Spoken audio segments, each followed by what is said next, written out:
hunch it ain't the real disease. The doctor's painting over it, ignoring what's beneath. It's in the soil of your gut, the sugar in the flow. You gotta fix the dirty root if you want the tree to grow. Don't fix the fruit, fix the root. Yeah, don't fix the fruit, fix the root. Dude, you write some really good music. Oh, wait. That rotten apple on the branch. I forgot I was on loop. Sorry about that. Man, you write some awesome music. You got a skill there, buddy. That's awesome. I'm impressed. Pharmacist Ben, how are you today? I'm good, thank you. How are you? You Nice know, to see you're actually rubbing off on me.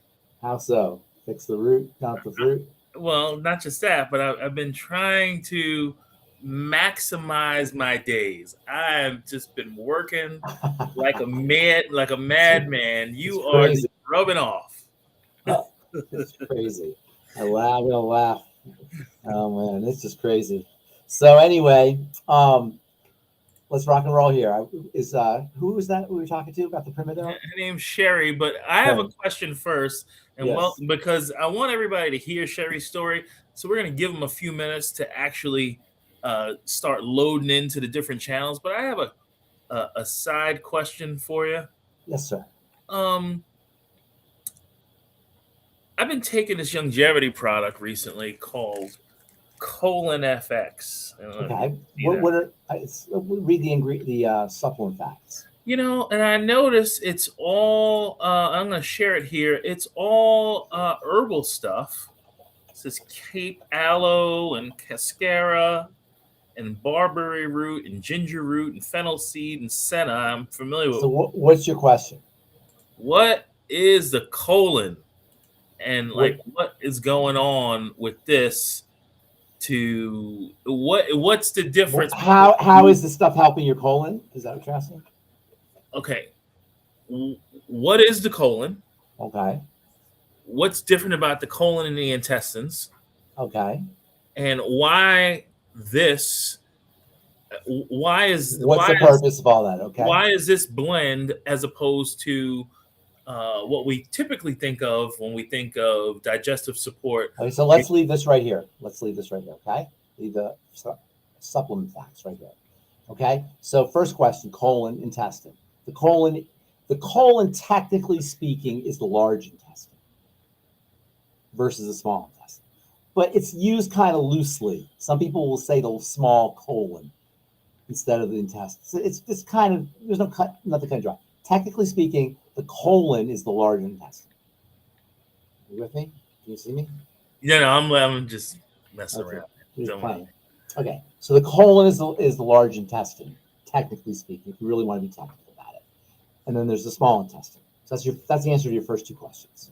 Okay, this herbal blend is for folks who are constipated.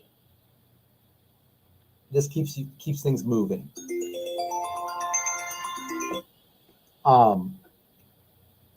It's herbs to keep things moving. It's not a nutritional supplement. Okay, so now why this over a probiotic or something like this? This has herbs in it that support or activate gut motility, the movement of the muscles in the intestine that propel everything through. Probiotics change the environment of the intestine to make it more conducive to an easy bowel movement. Probiotics are really not nutritional supplements either. They're living creatures. But things like there's different ways, there's different mechanisms for forcing or improving the propulsion of food out of the intestine. Probiotics can do it. They have one mechanism. Magnesium and vitamin C have another mechanism. Thiamine has another mechanism. And senna and fennel seed and cascara sagrada, they have another mechanism. Barberry and ginger root and fennel and cayenne, those are good, but they're not strictly for the intestine. Cascara, senna, and also, cascara and senna, those are specifically used in pharmacy anyway for constipation, to treat constipation. You can buy those in drugstores, cascara and senna. And okay, so So now this one is Digest-fx. It's a completely different mechanism. Okay, so now that's not for constipation. The other one's for constipation. okay. They call it colon FX. They should call it constipation FX. You wouldn't want to use it if you had diarrhea. And this one's mechanism that we're looking at, it's got some enzymes and some probiotics. So that's a whole different mechanism. The enzymes work on the stomach, right? And the probiotics work in the intestine, but they don't affect things mechanically the way Cascara and Senna do. Okay. Yeah. So Cascara and Senna stimulate the bowel. They stimulate. They're almost medicines. They're not medicines because they're herbs, but they have a medicinal effect. And this is what I was talking to earlier with Sherry, before the call. You can change the body medicinally, right? Yes. You can change the body medicinally in two ways: with herbal medicine or drug medicine. Herbal medicine is a milder form of drug medicine. Drug medicine is a concentrated herbal medicine. Are you with me? You look like you're confused. No, I'm with you. Okay. So you have two ways to change the body. One way is medically, and then you have medical herbs and you have medical drugs. Medical drugs being a much more potent version of medical herbs. Those are two medical strategies. Herbs are still medical. Or I should say pharmacological. Do you understand this? And I have a lot of friends who are herbalists, so I'm not knocking herbs. They're still drugs. Vitamin C is not a drug. Why is vitamin C not a drug and an herb a drug? Do you want to know the answer to that? Yes, please. Okay. An herb has to be processed by your poison control center.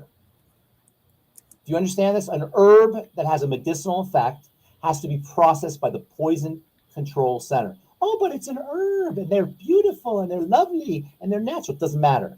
They're treated by the body. If they're not treated as food, they're treated as something that's medicinal or toxic.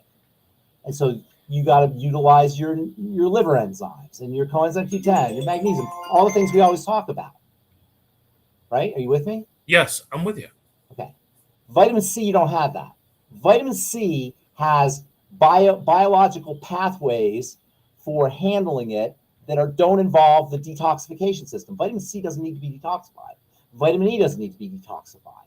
Vitamin K doesn't need to be detoxified. The mighty 9 essential nutrients don't need a detoxification system, a detoxification process. Cascara does. Senna does. Herbs do.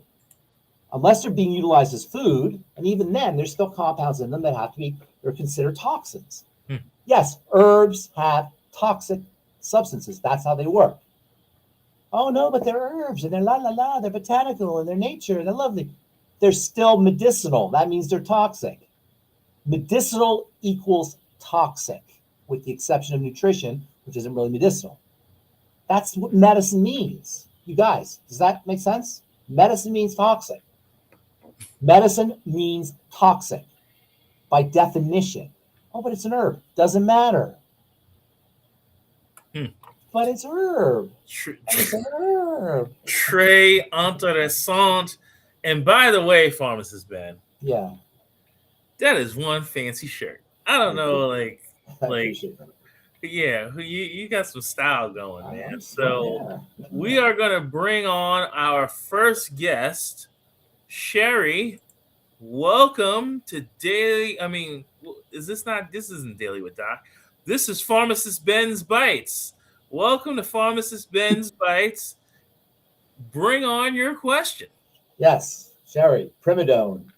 Well, first of all, Ben, I just want to say that I really appreciate what you just said. About what? About herbs? About herbs. Just that whole explanation, because I did not, you made it very clear. So thank you. Which part? All of it. The fact that just the whole detoxifying versus nutrition. Yes, it's a distinction. It's a very important distinction. It's a very important distinction. Yes. And I don't think I actually thought I had a better understanding until just now when you just made me realize no. So thank you. Yes. So the reason that I wanted to ask you this question is that my mom has been taking medicine really for quite some time, and we went to pick it up a couple days ago, and you can imagine my shock where we had been purchasing the same medicine for a year and a half. Now, I take the minerals, I take the supplements, and have been doing that. I think for people who, my mom is older and she's been in the traditional healthcare system. And so this is, that's a whole new concept to change everything because there's a lot of trust. What's the definition of insanity? I understand all of that. So we'll tell everybody what the definition is, so people listening. The definition of insanity is when you keep doing the same thing and expect a different outcome. Correct. That's the definition of insanity. But that's what it is. And I know what you're saying about older people, because they've been hypnotized, and unless they're critical thinkers, unless they're really analyzing data, and we lost Sherry here. No, I'm here. Oh, okay. So yeah, unless they're used to critical thinking and they're educated and they're studying and they're professors and they're academics and all that, they just do it. They hear it 100,000 times a day how important the doctor is, and they've been raised to think how important the doctor is. And there's this kind of sense in the culture. Oh, he married a doctor. Oh, she's a doctor. Oh, he's going to doctor. He's going to be a doctor. Doctor.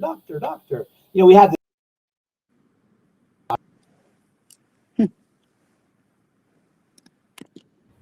I guess he said doctor just one too many times. Oh, here he is. Okay.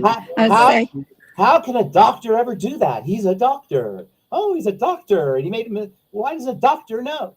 They don't know. Are there doctors that do research and really study? And yes, for sure. But not all of them. Some of them are just saying, here's the medicine. That's what the salesman told me. Go take the drug. They're people. Some doctors are studying and they're in their library and they're doing the research and they're doing the papers. For the most part, the people you're seeing for a doctor visit aren't like that. For the most part, there's some exceptions there for sure. I just got my PhD in medicine. No, I'm joking. Oh, okay, I did gotcha. not. Oh, okay, No, gotcha. I'm teasing you. Okay. No, but the point is just because you're a doctor doesn't necessarily confer on you wisdom of how everything works. It doesn't even confer on you intelligence. It just confers on you a certificate that you got for studying.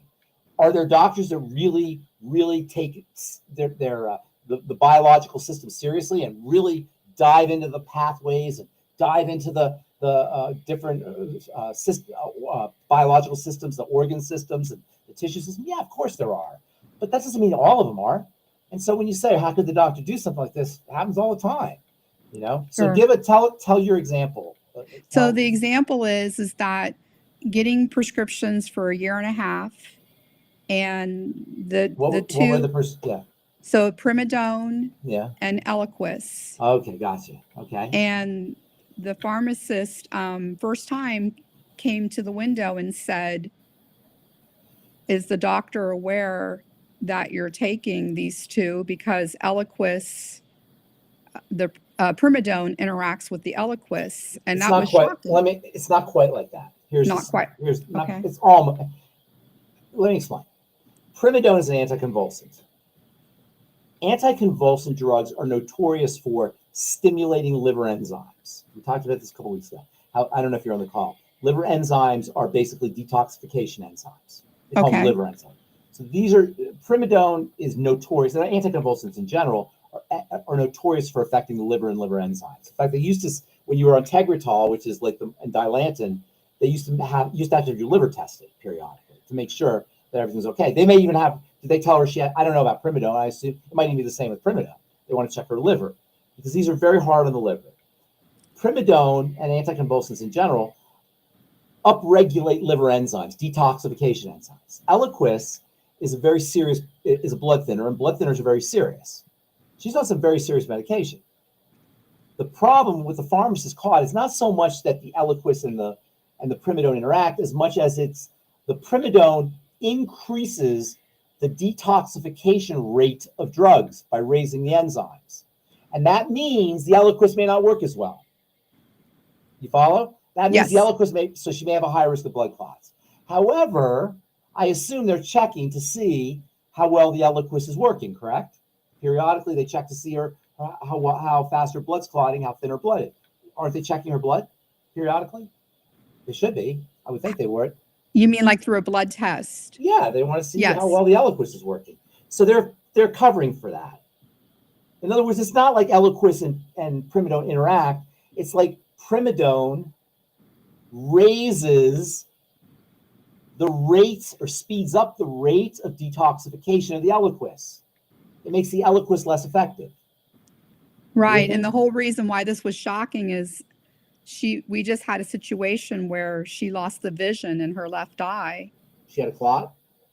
I think they said calcification, that calcified plaque that went up through the carotid.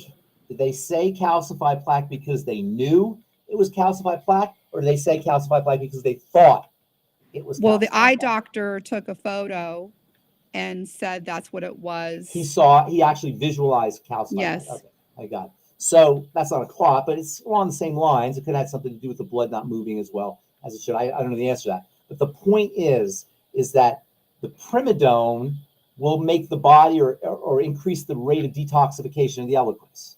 That means the Eliquis won't work as well. But they're covering for that, I assume, by checking the blood. So they're just, right? So it's not like, you understand? So that may be why they felt comfortable prescribing the two together, because they're checking the blood. Right. Okay? Does that make sense? It does make sense. Okay, good. Okay. So, okay. Okay. And interactions happen all the time. There's no way to get around it. That's why you don't want to be on polypharmacy. We know of certain interactions, but we don't know of all interactions. There's all kinds of ways things can interact, and we don't know. Look, taking drugs, despite the fact that it seems like they're just taking drugs, it's like, like Skittles or something. These are majorly powerful chemical interventions. They're not to be trifled with. That's why I do nutrition.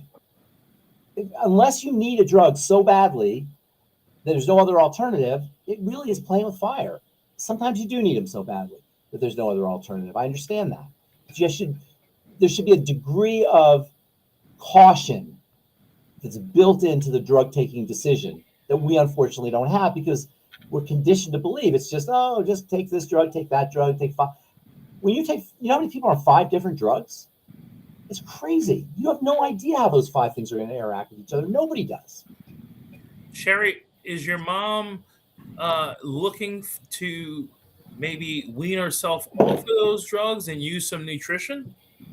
Well, I mean, no, I don't think so. But she's on 12 different drugs. If I'm understanding. It's hypnosis. She's been hypnotized. And your mom, God love her, I don't mean to sound rude or mean. How could you possibly think taking 12 powerful different poisons in your body is somehow good for you?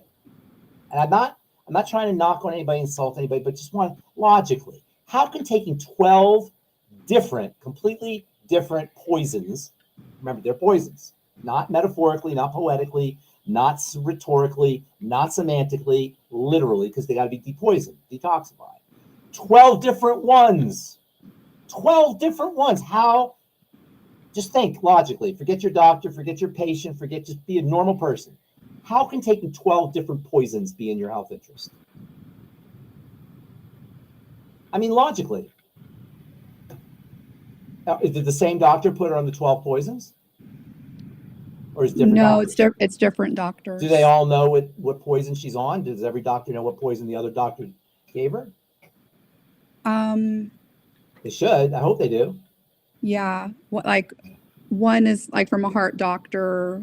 Most of them, I think, are from the primary care. So I hope they should know. They should know. I would think. Right. I hope they know. Yeah, I hope they know.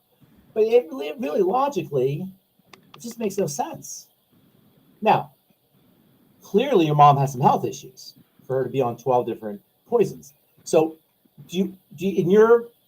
I'm not trying to pick on you. I just want to know is because you're a lay person, you're an average person, you're on the call. So I'm going to ask you: do you believe? And this is not a quiz. I just want to know what you really think.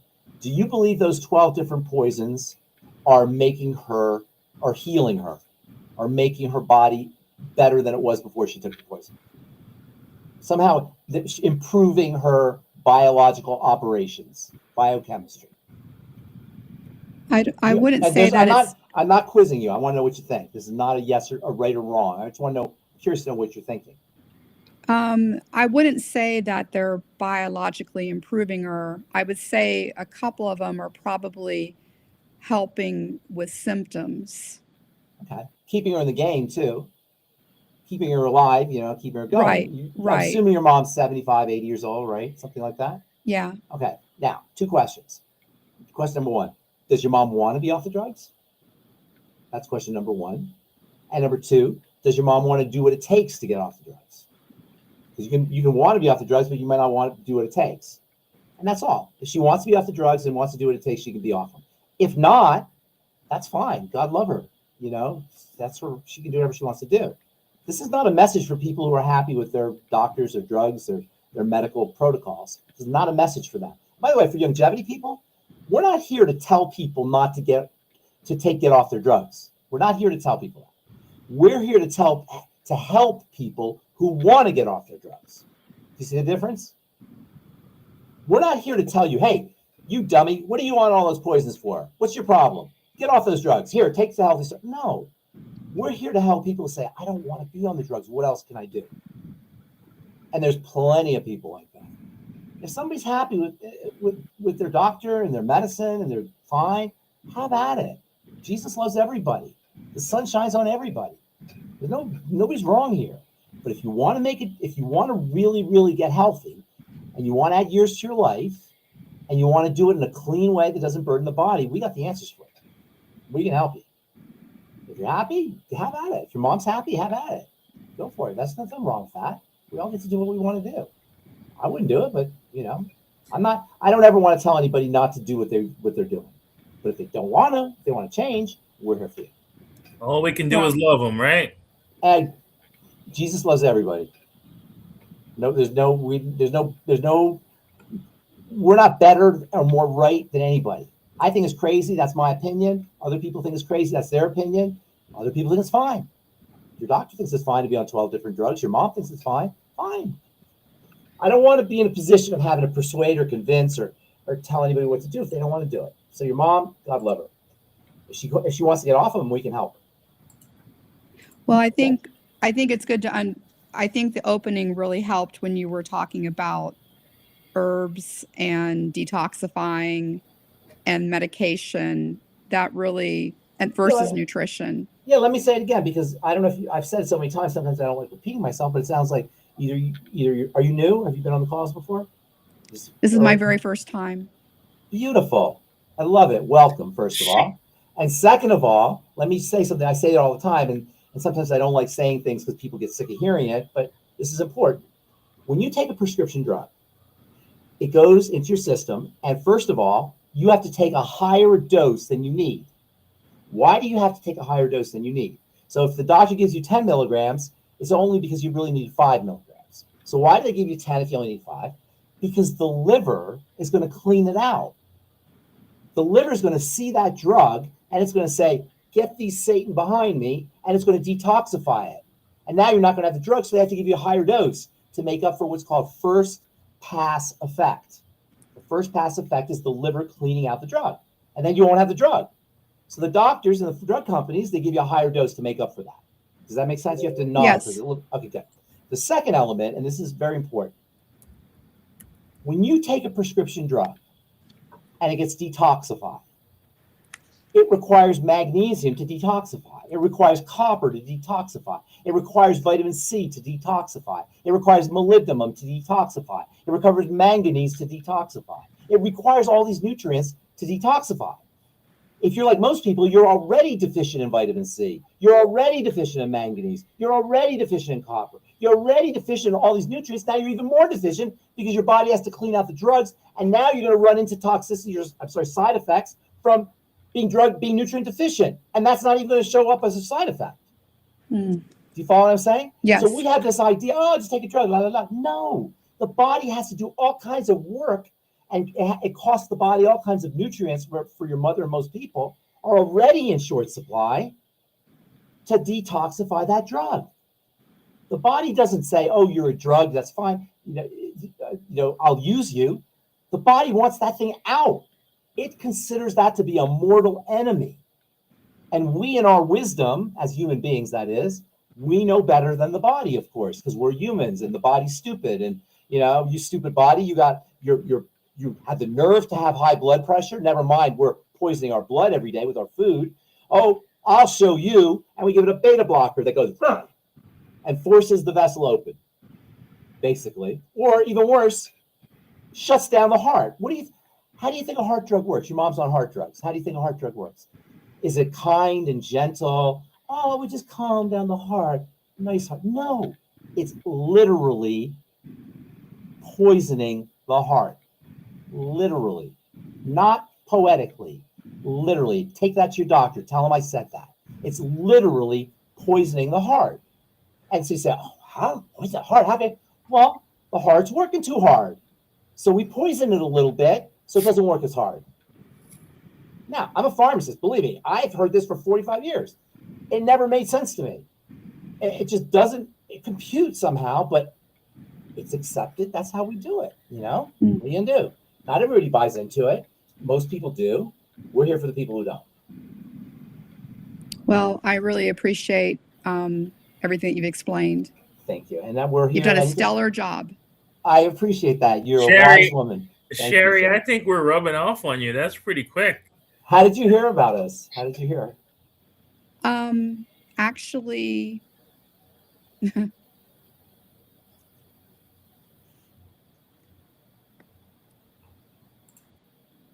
I didn't mean to get to. No.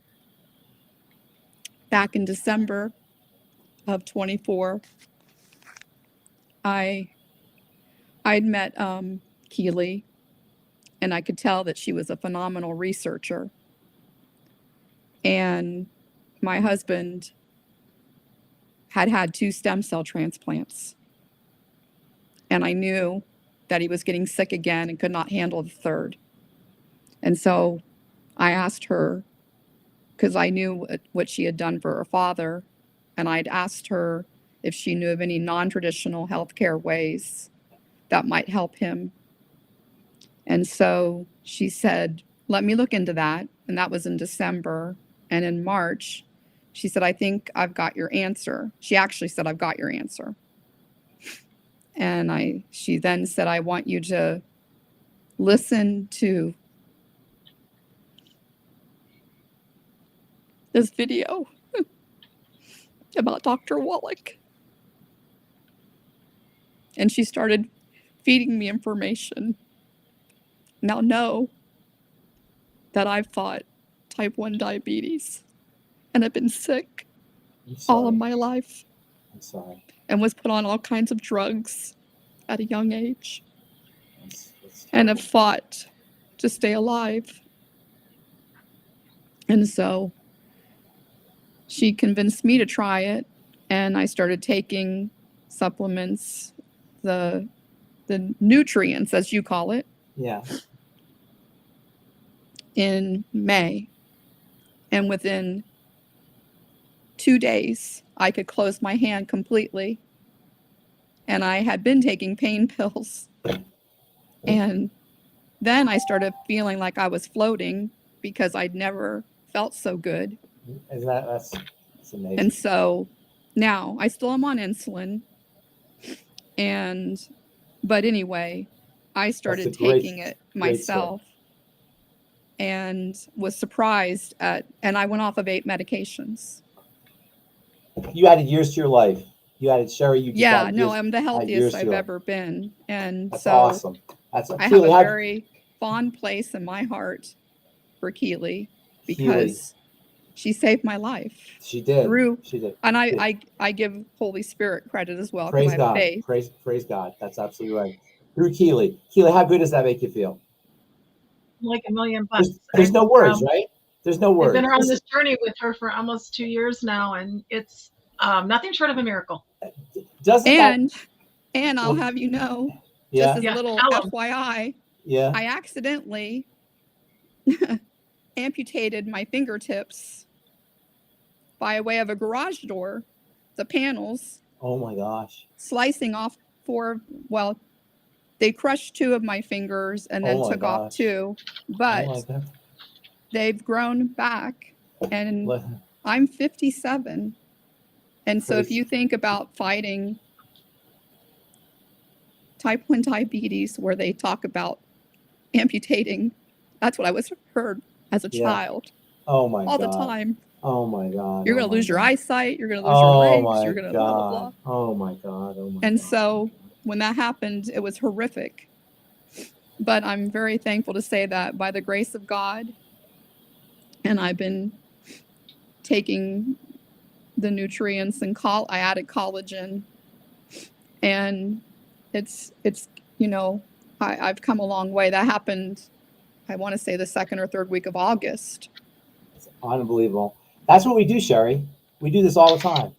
Keely, everybody listening to this call, Keely, doesn't that makes you feel? You can't even put words to how good that makes you feel when you help your fellow man or fellow woman, fellow brother or fellow sister with something like this. It's so easy.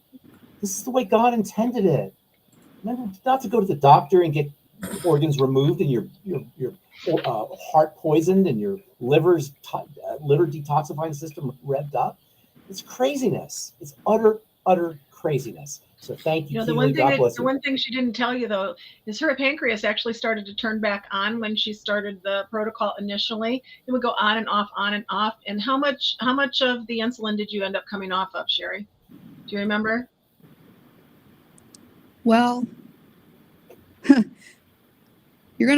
I have a theory, but it's gonna sound really crazy. I think at times, I want to say I probably came off of maybe like 10%, because I went right into I'm on a pump, and it showed that I was in range like between 96 to 100% of the time, where it used to only be in the high 70s and maybe low 80s. I'm back up to the high 90s again. But I came down on my insulin level just by a few units. But just the other day, I had a situation happen. I kind of think that Bluetooth, I think they mess with the system. Yeah, I won't be surprised. I know what you're saying. Because I actually upgraded my phone, and then I found that my sensor and my pump, they were fighting each other, and I kept having these horrific insulin reactions. And when I then upgraded my Dexcom sensor, it totally took out. Wow. So I have thought off and on that Bluetooth can actually, I think sometimes they manipulate things. Now, that is not, to go back to your question, Keely, because you said my pancreas. I think that there's a part of this that is spiritual as well. Absolutely. And I've been on a journey where I had some bad believing, like wrong believing. And so I've been doing a lot of the power of right believing and not being hard on myself. Because, when you're a kid and you're diagnosed with a disease like this, and I can remember saying a classmate in my 3rd grade class, we were supposed to do get well cards, and I was stealing sugar and stealing milk because I was starving to death. I weighed 40 pounds. Wow. And I was fighting for my life. You could count every rib. And I remember saying, oh God, please don't ever let me have that, because I didn't tell anybody how sick I was, but I was literally stealing sugar out of the sugar jar because I was starving to death and drinking all the time. And so when I became a diabetic, diagnosed 2 weeks later, unbeknownst to me, it already happened, I believed a lie that God wanted it's interesting me. It's interesting you say that, because the pancreas represents personal power, and it represents willpower. The hidden blockages are about hidden okay, so you know what I'm saying. I can see you're feeling it. It has to do with sweetness. It has to do with processing life's goodness and sweetness, an inability to process sweetness, to deal with the sweetness and the beauty of life from burdens, a lack of feeling strong in your life, personal power. I'm not saying you personally. I'm saying that's what the pancreas symbolizes. I was scared. I was so scared as a child. Yeah. And that's what the medical model is known for, not necessarily intentionally. I don't think they do it intentionally, but they scare people. You take this drug or you're going to die. Take this drug or you're going to have a heart attack. Take this drug or you're going to need, your heart isn't going to get oxygen. That's how they do it. You know, I want you on this drug or else. And that's just the way it goes. Look, doctors, let me just say this real quick. Doctors are good people. I have a lot of friends who are doctors. They're not bad people. This is not about them being bad. This is about the model, the medical model, paradigm. We're suffering from an anti-human paradigm. And we see it everywhere, really, but especially in medicine and health. That's why they put metal in your body, electrical things in your body. Instead of working on why your heart is beating out of control, they stick some kind of mechanical contraption, electrical contraption. Instead of figuring out why your arteries are accumulating waste and fat and blockages, they spread it out with a device, a stent. And this is how we look at the body. And it comes from the fact that our ideas of medicine are based in Enlightenment understandings from the 1500s and the 1400s, and we really haven't progressed. And that's why, even though the body, we know today the body's a system, and the blood is connected to the various organs, and the digestive system is connected to the blood, and the connective tissue is connected to the muscle tissue, and everything's all linked together. We still, if we have a heart problem, we go to a heart doctor. Skin problem, we go to a skin doctor. Nose problem, we go to a nose doctor. Brain problem, we go to a brain doctor. Bone problem, we go to a bone doctor. Female problem, OBGYN doctor. We go to these specialists when the body is an entire system. And that's why we don't see that when you give a drug for the heart, it's going to affect the liver. Or when you give a drug for the intestine, it's going to affect the heart. Or when you give a drug for the brain, it's going to affect the liver. It's all linked. But because we did this reductionistic isolation of every little part and component from the Enlightenment, from the high Middle Ages, the 1500s, we haven't progressed. That's when modern medicine was born. We still haven't come to grips with the fact that the body's a system. A system means it's a bunch of pieces all linked together coherently, where you can't do something to one side of it without affecting the other side. And while here in the room, in this Zoom call, we all know that, and even your doctor knows it. The paradigm hasn't caught up to it because it's the institution of medicine. Institutions are always going to be against the individual, because an institution, the word institution comes from static. An institution doesn't change. An institution doesn't die. An institution doesn't get cancer. An institution doesn't have the same kind of criteria as a human being does. So what's good for the institution is not going to be what's good for the human being. They're pitted against each other. And the institution of medicine is the institution of medicine. It's there to make itself stronger, bigger, better, not for the human beings. If it helps human beings, that's great. But the institution of medicine, like all institutions, is there for itself. The institution of law, the institution of government, all institutions are designed to perpetuate themselves. Right, as we're seeing. As we're seeing. They don't die. They don't want to die. They'll do anything not to die. But the individual suffers. It's always going to be the individual against the institution. We're individuals. Your children are individuals. Your mother's an individual. We care about individuals. Longevity is not an institution. We care about individuals. So if you're not getting your needs met by the institution, that's perfectly understandable, because it's not there to meet your needs. We're here for that. Okay, well, Sherry. I just want to say thank you. God bless you. I really thank appreciate you for sharing that. And God bless you, Keely, for your work you're doing. That's really awesome. Thank you. Sherry, and so you know your duty now. You got to go help some more people. Pay it forward. That is your responsibility. Help as many people as possible. Go ahead. Let's get some more questions in here. All right, Sherry. Thank you, and hope to see you a lot more often. Thank you. Thank you. Thank you, Sherry. And I'm so sorry that we rubbed off on Sherry, because she was cracking jokes on you. She was? She was zinging you. Yeah, she was getting you good. We got So let's talk about a real medical puzzle. It's a heart condition that is...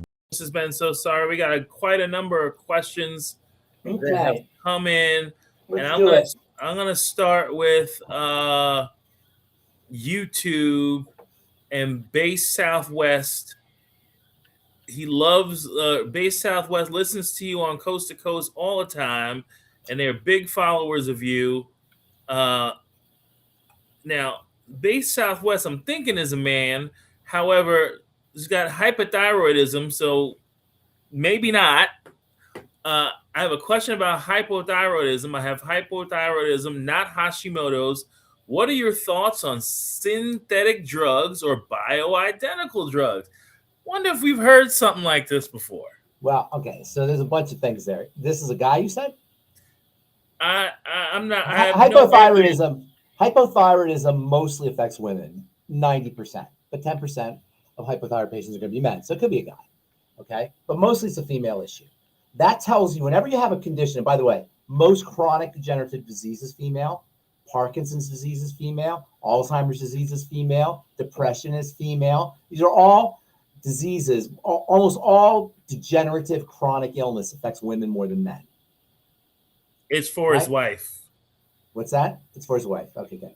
Okay. It's for Base Southwest is a man because he's got a base in his picture, but the question is about his wife. Okay, the missing link in thyroid health, in addressing thyroid health, is the root, not the fruit.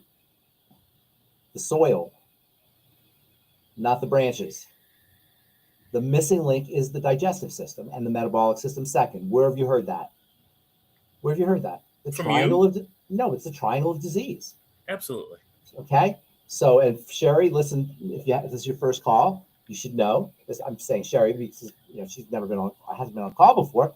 But everybody who's listening, who hasn't been on a call, those of you who've been on the call, we talk about it all the time. But if you haven't, there's 3 points that break down in the body that lead to all other health challenges. And if you don't address these 3 points, you can't do anything about your other health challenges. But if you do address these 3 points, the other health challenges will take care of themselves.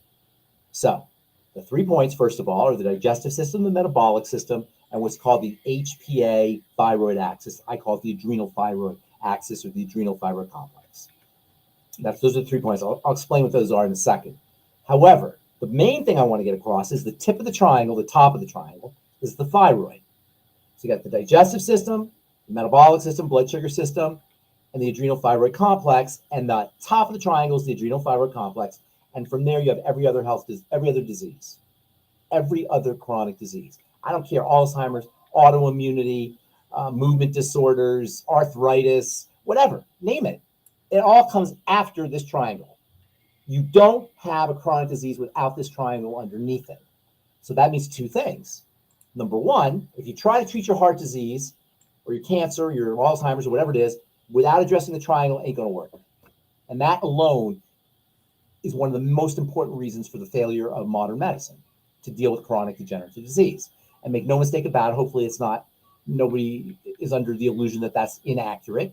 The modern medical model has presided over the most obese, the most cancer-ridden, the most diabetes-ridden, the most heart disease-filled, the sickest culture in the history of mankind. The modern medical model has presided over that. Where the modern medical model has excelled, of course, is in surgery, emergencies, repairing things, stitching things back on, what we call in the business heroic medicine versus ambulatory medicine. Ambulatory medicine is when you walk. To ambulate is to walk.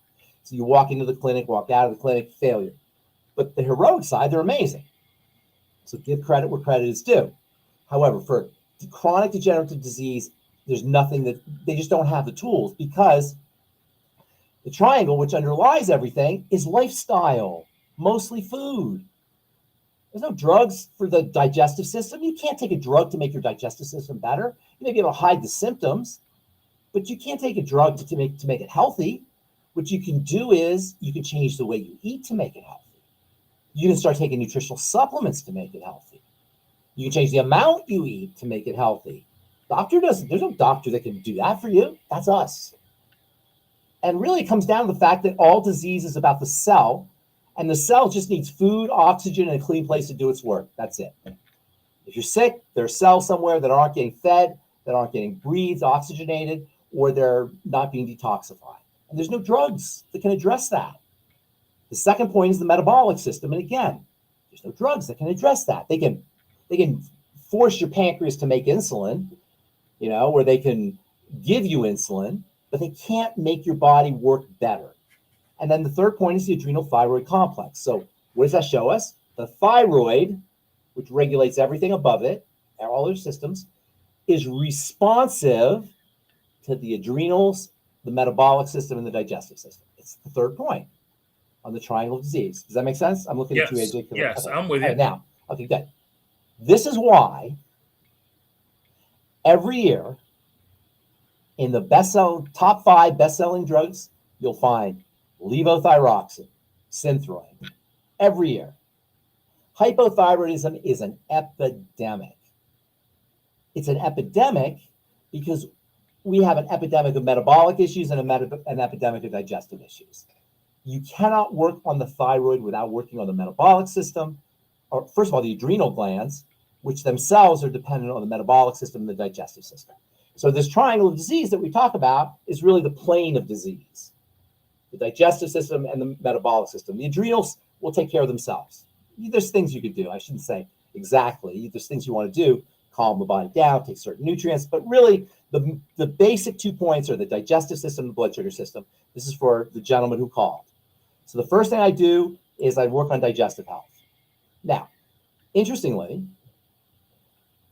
the digestive system, when it starts to break down, will lead to blood sugar problems. Blood sugar problems, when they start to become dysfunctional, will change adrenal health, and that's where you really have your triangle from.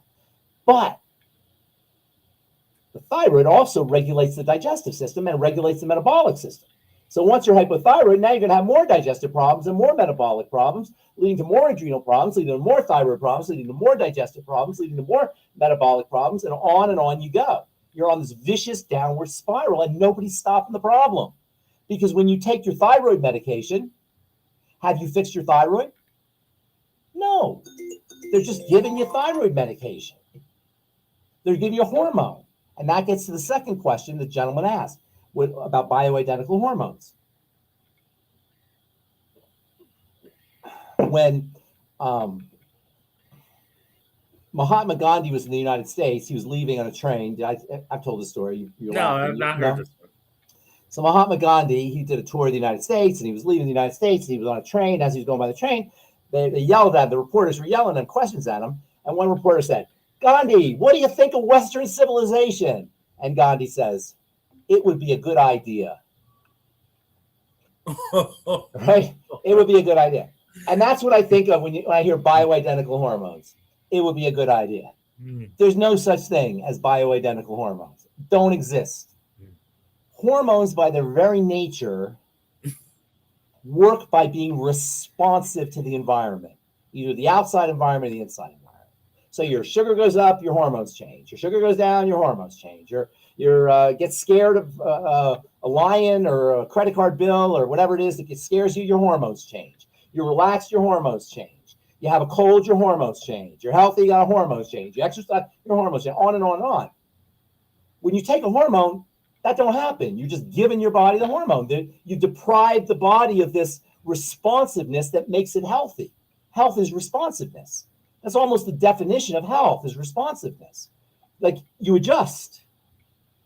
The ability to adjust to our environment, they call it allostasis. Some people call it homeostasis. They're a little different, but basically that's the idea. The ability to adjust as needed is critical for healthy functioning. But if you take thyroid hormone or estrogen hormone or testosterone hormone, you don't get that. You just get a bunch of hormone, way more than your body needs, by the way, because of that first pass effect. You get a bunch of hormone, it spikes, and then it drops. That's exactly what you don't want a hormone to do. Exactly the opposite. So there's no such thing as bioidentical hormones. It's marketing. And make no mistake about it, there's a very tight relationship, intimate relationship between marketing and medicine. And so you've got to be very, very careful about that. There's no such thing from a chemistry perspective, from a marketing perspective, a product perspective there is, but from a chemistry perspective, there's no such thing as bioidentical hormones. It's an oxymoron because hormones by their very nature go up and down. You can't be identical. There's no way. So thyroid hormone, to answer your question, it doesn't help your thyroid. It just replaces supposedly the thyroid hormone, but you can't really replace it because the thyroid hormone goes up and down, and there's no such thing as bioidentical hormones. Can you do me a favor? Can you tell Base Southwest about his wife? Tell him his wife's tell him exactly her, tell him about her. Describe her. Well, I got it here. She's hypothyroid, and what else? She's hypo. That's all we know. She's okay, hypothyroid. so she's hypothyroid. So she's got to be constipated because the thyroid regulates the digestive system. She's got to be overweight or even obese because the thyroid regulates metabolism. She's got to have dry skin because the thyroid regulates skin moisturization.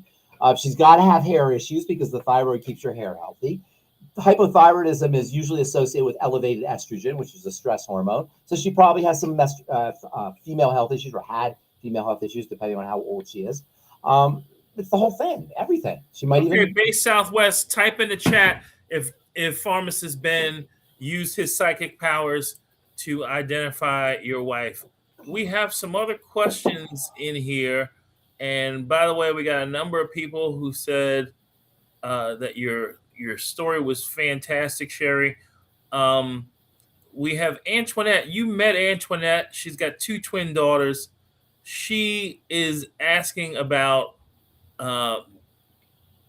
being a woman of a certain age and past the pause or in the pause, and hair coming in snow white. Used to use henna, but it's stopped now and it's coming in white. All of my family has had this white hair. She has HTN, what's that? Heart hypertension. On amlodipine, losartan, just stopped her estrogen patch 2 weeks ago, having hot flashes. All right, so there's a lot there. What was the first thing you said? The very first thing? Oh, menopausal, hair coming in snow white. I didn't write everything down, so I'm just trying to go by memory. But basically, it's a syndrome. She has an entire syndrome here. Syndrome is when you have a bunch of symptoms from one cause. Estrogen is regulated, or estrogen has been processed, not regulated. It's processed in the intestine. When your estrogen is not processed correctly, it recirculates through the body. Estrogen has to be processed and eliminated.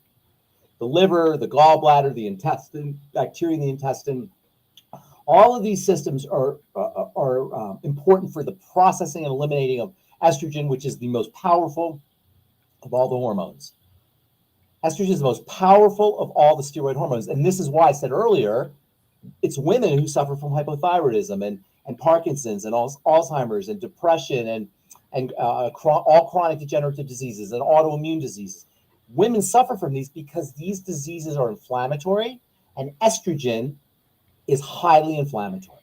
If estrogen is not being processed correctly, you're off to the disease races. So tell me some of the last things she said, the last few things, not after the hypertension. On losartan. Okay, she's got heart problems, put it that way. These are all signs of heart issues and blood pressure issues. Estrogen, when it's not processed correctly, acts like a stress hormone. Additionally, like cortisol, it revs everything up. It makes things grow. It makes it causes problems with the circulatory system. It leads to inflammatory issues, particularly in the circulatory system. And this is where hypertension comes from. So this is a woman who's dealing with estrogen issues first, digestive issues first, then estrogen issues, and then everything else. Now, I didn't say the metabolic system, which is the second point in the triangle disease. I skipped over it, but more than likely that's involved too. She didn't mention that. So estrogen is after menopause is made in the adrenal glands, right? Mm-hmm. The intestine is where estrogen is processed. The intestine and the gallbladder play a major role in blood sugar metabolism. So guess what you're back at? The triangle of disease. It all boils down to the triangle. So improve estrogen processing by using probiotics, fiber, improving bowel functioning. If she has her gallbladder, improve gallbladder health with the ultimate enzymes. Even if she doesn't have a gallbladder, use the ultimate enzymes. use Dr. Arias's liver cleanse. If you suspect SIBO, which is very common, small intestinal bacterial overgrowth, when there are estrogenic issues, use the I-26. Focus on digestive health. You want to do more? Go to metabolism. Go to blood sugar. Focus on blood sugar health. Sweeties, ultimate niacin, ultimate selenium, ultimate sulfur. By the way, ultimate selenium helps with estrogen metabolism. So for all estrogenic issues, you want to be on the ultimate selenium, but also for blood sugar issues, the ultimate selenium. Ultimate microbiome, fiber. There's a lot of things you can do for the blood sugar system. Then if you want to do something, if you actually want to do something for the adrenal glands, it doesn't hurt to do things for the adrenal glands. Beyond Tangy Tangerine, ionic minerals, zinc FX, CFX. These are all helpful for the adrenal glands. Vitamin B12, which is in the Beyond Tangy Tangerine, for the adrenal glands. De-stress for the adrenal glands. Vitamin B5, probably the most underappreciated of all the vitamins is vitamin B5, pantothenic acid, for the adrenal glands and for all fat metabolism. I use high doses of pantothenic acid for people who have acne. So, and that's another one for the adrenal glands. That's it. Point 1, point 2, point 3, the body will take care of the thyroid and you'll deal, and the heart issues, I don't know how bad the heart issues are if you want to work on the heart issues, but and I have to go after this, but let me just say this real quick. Oh. I have to go, it's an hour. Hang on, check this out. When the blood is sticky, hypercoagulable, inflamed, yes, the blood inflames. When the blood is inflamed, hypercoagulable, sticky, it will not move as effectively. When it doesn't move as effectively, the organs are not going to get oxygen. The organs aren't going to get nutrition. And the organs are not going to be detoxified. The blood helps detoxify and the lymph helps detoxify. The brain is constantly reading the body. It's constantly reading all of the organs. It's looking for organs that aren't getting fed or oxygenated, or organs that need more blood. So under conditions of sticky, coagulable, inflamed blood that's not circulating appropriately, guess what the brain will do? Turn up the pressure. That's called essential hypertension. Instead of us figuring out why the blood is not moving correctly, what do? Because we're geniuses, we're humans, we know better than the body, than the stupid body. We take drugs that either shut the heart down to lower the pressure, genius, or we take drugs that force open the blood vessels in order to reduce the pressure. There's other drugs too that work at the level of the kidneys. Some of the drugs work at the level of fluid retention or fluid excretion of minerals. There's various drugs. The point is we poison the body into submission when all the body's trying to do is get a little more oxygen and get a little more nutrition and get a little detoxified. It's just another example of how in our infinite wisdom as human beings, we override the body's adaptive wisdom. What we call disease is really the body coping, trying to deal. And what's it trying to deal with? Us. The body's trying to deal with the foods that we're eating mostly, not to mention the stress that we have and the way we live our lives. And so these are adaptive mechanisms. And instead of trying to figure out why is the body adapting or what's it adapting to and making corrections, we force the body into doing what we want it to do. And unfortunately, there's an ungodly amount of money to be made forcing the body to do what it doesn't want to do or what we want it to do. Billions and trillions. There's $4.5 trillion in healthcare costs every year. That's something like $18,000 for every man, woman, and child. Some ridiculous amount. Pharmacist Ben, one quick thing before you go. Wyoming Annie, we will, email me. You got my email, I'm pretty sure. We will help your husband.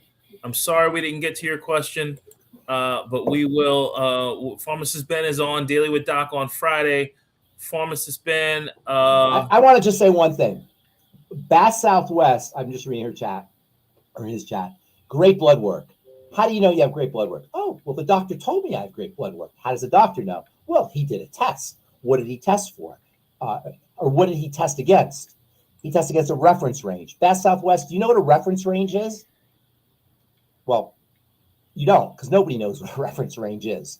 A reference range is some statistical algorithm that's a mishmash of a bunch of information from a bunch of different people. So when people say, I have good blood work, I have great blood work, what they mean is the doctor told me my blood work is great based on reference ranges. Not that you have great blood work, but that the doctor told you your blood work was great or you saw it was great based on reference ranges. That's first of all. Second of all, she says healthy heart, but she's on, I think she said she was on losartan. Is this the lady that was on the losartan? No, she's a thyroid. She's a thyroid. Okay, healthy heart and not constipated. Well, considering the thyroid regulates the heart and the thyroid regulates the intestine, both things cannot be true.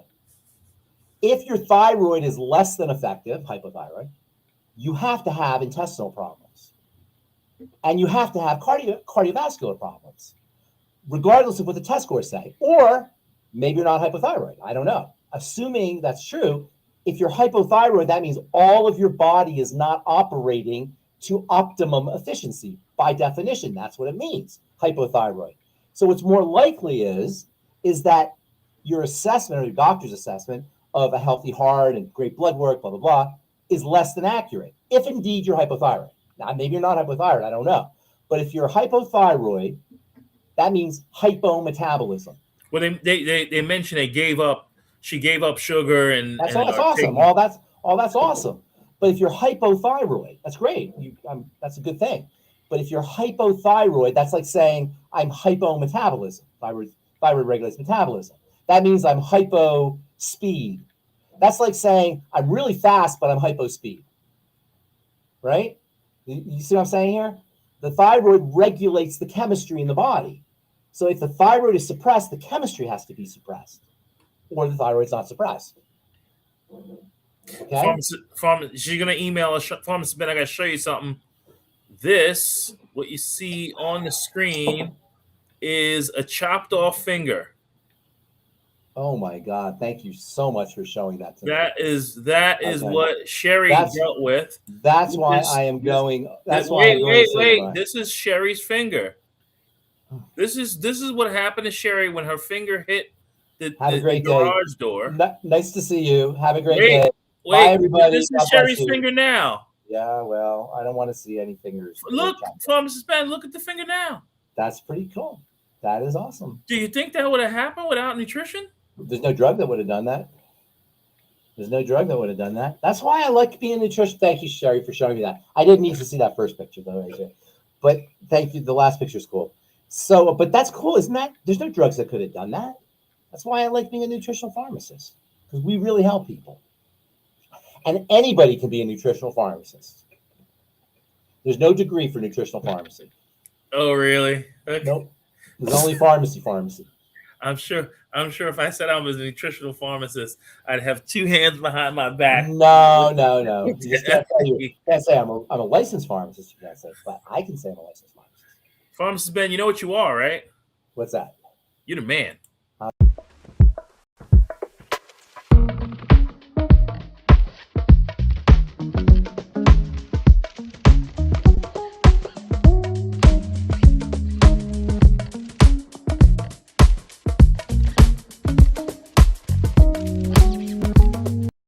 Wait a minute, I forgot to say thank you to everybody. Thanks, everybody, for being here. Thanks, team. Thank you, everybody, for being with us today on... Bye, everybody. What's the name of the show? The Doctor's Pharmacist Ben's Bites. I wanted to... Yeah. Hey, it's AJ. Pharmacist Ben's on a call. Yeah. Thank you, Becca. Thank you, Ruth Ellen. Thank you, Sherry, for sharing. Pharmacist Ben, you're the Mac Daddy man. We'll see you on Friday. And tomorrow on Daily with Doc, we got Dr. Lisa Singletary dropping some other jewels for us. So make sure you tune in. And don't ever forget, folks, that you need to go to the right place in order to get yourself some help. You want to go to rootnotfruit.com. You don't want to know why? That rotten apple on the branch, it ain't the real disease. The doctor's painting over it, ignoring what's beneath. It's in the soil of your gut, the sugar in the flow. You gotta fix the dirty root if you want the tree to grow. Don't fix the fruit, fix the root. Yeah, don't fix the fruit, fix the root.